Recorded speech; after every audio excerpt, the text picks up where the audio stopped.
Hello and welcome.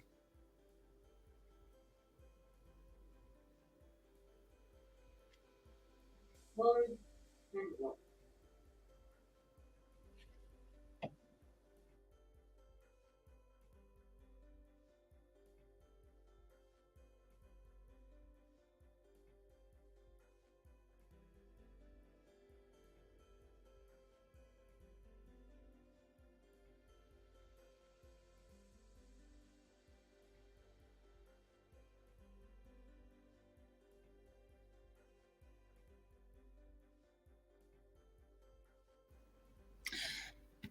Hello, Mr. B. How are you?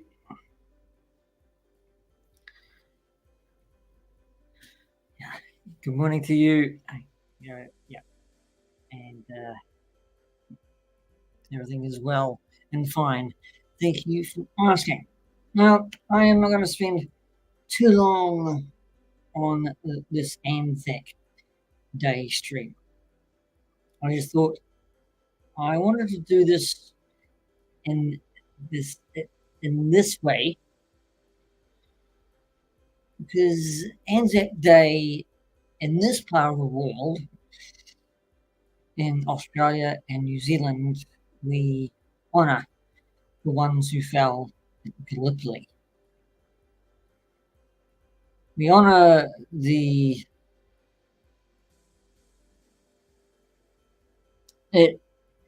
Anzac Day is the soldiers of Anzacs, meaning Australians and New Zealanders Army Corps. We fought on the battlegrounds of Gallipoli, which is in Turkey, in the Great World War One. Each year on Anzac Day, New Zealanders and Australians made the anniversary of the Gallipoli landings of 25th of April 1915. On that day, thousands of young men, far from their homes, stormed the beaches on the Gallipoli Peninsula in what is now called Turkey. Yes, Veterans Day. Yeah, you have Veterans Day. Now, it has a long, and it's still, again, today is honored, which is fantastic. But it was a bloody and horrible, horrible war. Linda, how are you?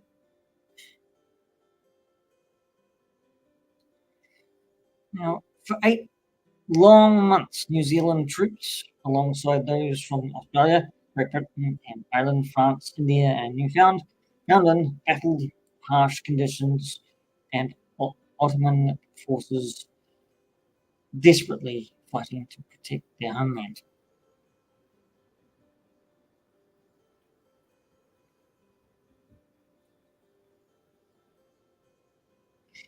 By the time the campaign ended, more than 130,000 men died, and at least 87,000 Ottoman soldiers and 44,000 Allied soldiers, including more than 8,700 Australians. Among the dead were 2,739 New Zealanders.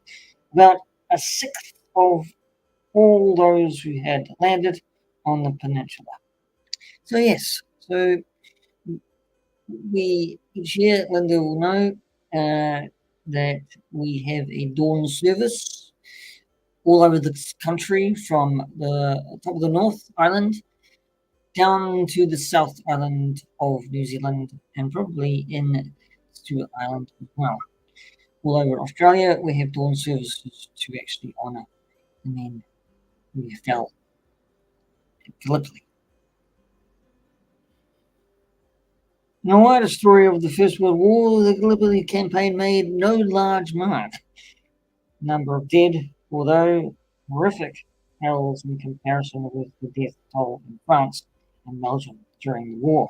However, for New Zealand, along with Australia and Turkey, the Gallipoli campaign is often claimed to have played an important part in fostering a sense of national identity. Yes. That there is a sense of there's the saying that I can't speak. Well, I guess maybe you can speak for Australians and New Zealanders. They went to go and fight for King Country, England, that is, the UK, and they came back as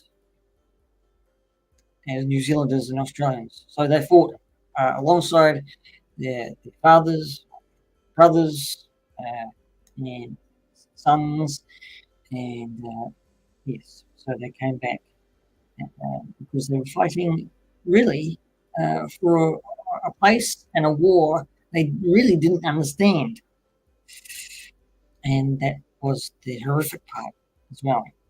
And again, politics and the generals and the commanders were making the wrong decisions on the battlefield itself.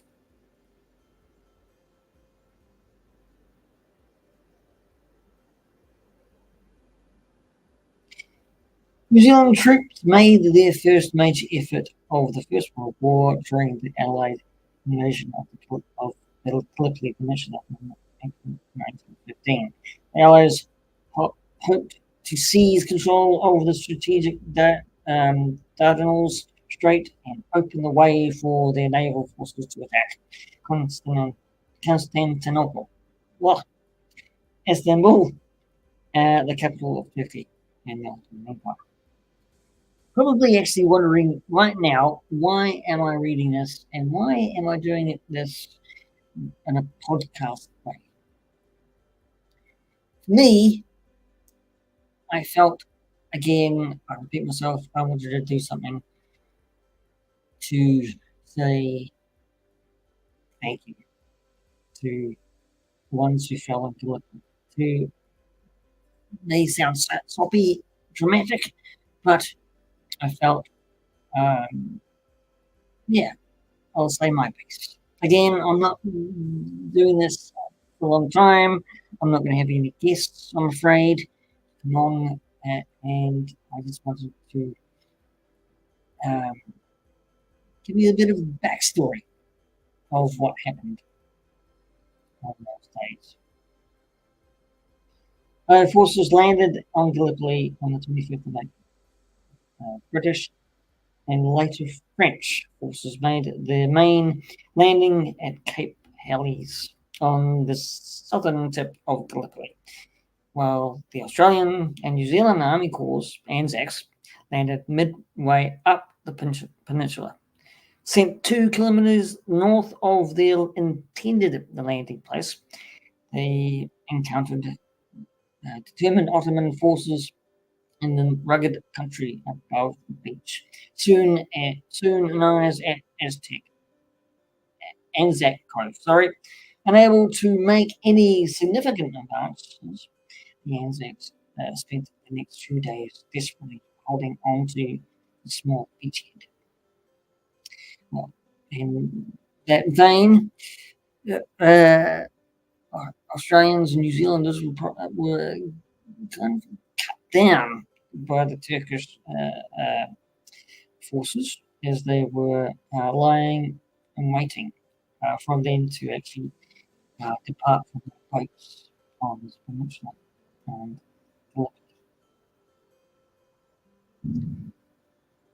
it was you've got to say, a bit of a mess for our soldiers on this strip of land, and how they fought. They didn't know land. It was just something that really, yes, we wanted to go and fight.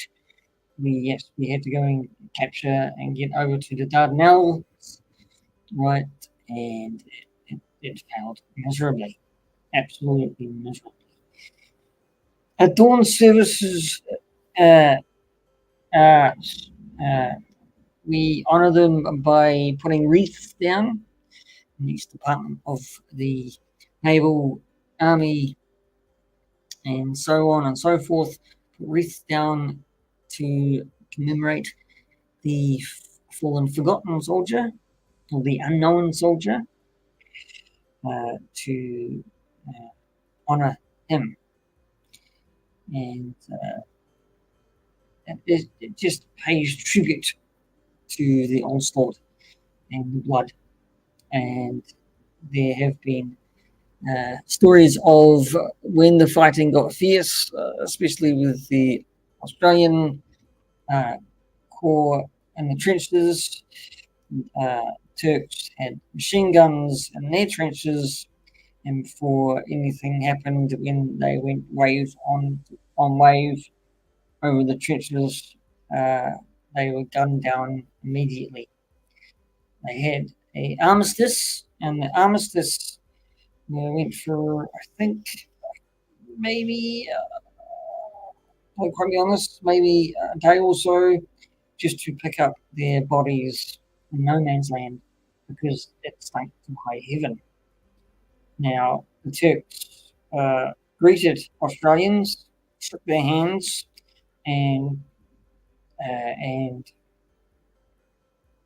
had a bit of discussion, friendly banter, probably um,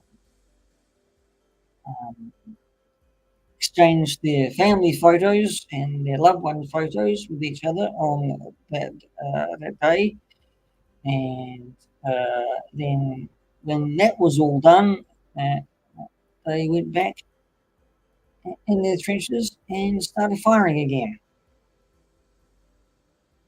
Strange things that happened. Yes, in that kind of vein.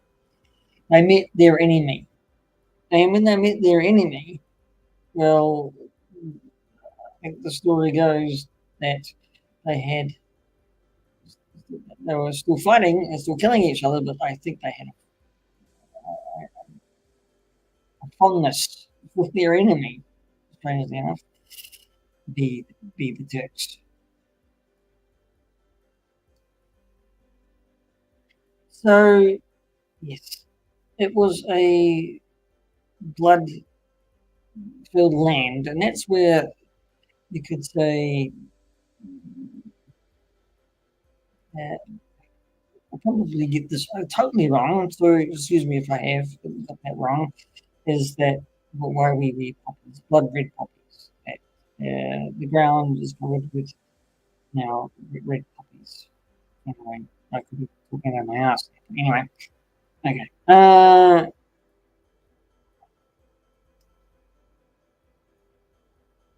So I just want to say thank you very much for people that came. Thank you, Linda and Mr. B. As I said, I am not going to dwell on too much, uh, but or talk about it too much. I've given you a little bit of backstory. Not much, I know, but um, uh, probably thinking, what the heck am I doing? um, Waffling on and not making any sense. Anyway, Scott here. I'm going to read you some little bit of quotes before I head off. Um, this is by Alexander Craig Atkin.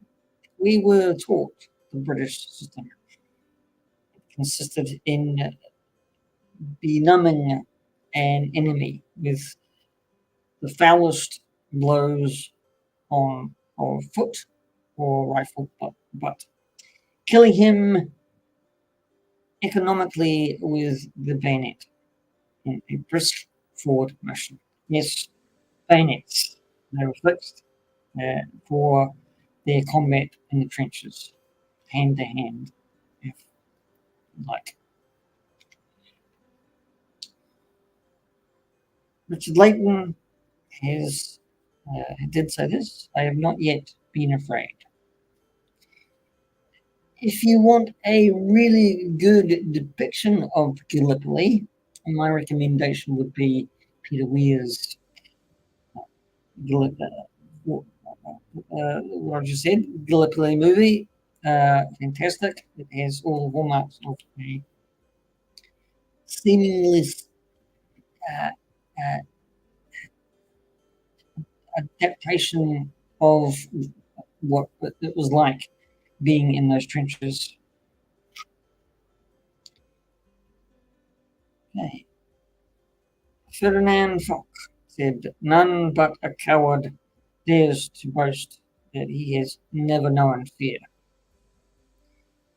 I think probably a lot of the young soldiers probably thought this was an adventure, and a person that they wanted to do something to actually fight for their brothers and with their fathers or with their sons to rid themselves of evil. And because this was not just fought at Gallipoli, this was fought in Belgium, this was fought in France, this war was going on. And and Australians only spent in 1915 8 months until we just were exhausted. New Zealanders and Australians' lives were lost where we were all exhausted. We uh, we in that 8 month time period, uh, we abandoned the fight and we left very quietly and with no uh, snipers from Turkish soldiers picking anybody off. We just lived quiet because it was just a pointless exercise almost. But a pointless exercise means mean that I'm cold. It was just a fruitless campaign. Too many of our soldiers were being killed needlessly, not even bullets, but they were died of dysentery, uh, died of cold weather,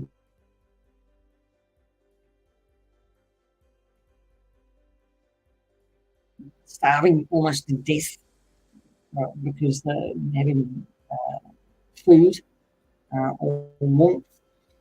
So it's pretty dire. Not even, I mean, bullets. Yeah, yes, but also the weather conditions were killing soldiers. It was pretty gruesome and horrifying. Really. Albert White, aged 100, Sydney Morning Herald, 17th May 2002, wrote, "Gallipoli was a bastard of a place. I never understood what we were fighting for. All I could think of was that I never wanted to go back to the bloody place." And just again, I hope I've given you some sense of backstory and my take on it. I just want to, on uh, my way, it's a small, short stream. If you didn't like it, that's fine. You don't have to. Uh, and if you did like it, thank you very much. I thank you for the ones for Linda and Mr. B. Thank you very much. Good morning. Uh, it is Anzac Day and Anzac weekend here in New Zealand and Australia. So we have a long weekend. I just want to say the unknown soldier as well, in my own way. Gallipoli was a campaign for to defeat the Turkish soldiers to get to the Dardanelles, so it would be a way through for the Allies to have some more ground, but it didn't work at all. We didn't know the terrain. We were defeated by the weather. We were defeated and cut down with Australians being cut down by machine guns. Had no chance whatsoever. We were bombarded seemingly on Jack Bear. It changed hands so many times on Gallipoli. We took the hill once. We were defeated, but when we took the hill, I think the last time we were shelled by our own boats, which hopefully I'm correct in saying. So war is not a good thing in layman's terms. War is out. But I think we all, the soldiers who came back from that war in Gallipoli, came back as Kiwis and Australians. And that's what I hold most dear in my heart. They didn't, yes, they went to fight for king and country, but they came back as New Zealanders, as Kiwis, for our country. So I will say this because it is fitting for Australians and New Zealanders to say. Before I do, thank you very much. Take care of yourselves out there, and may you have a great day and a great weekend in Australia and New Zealand. God bless you all. I mean that. God bless you all. And lest we forget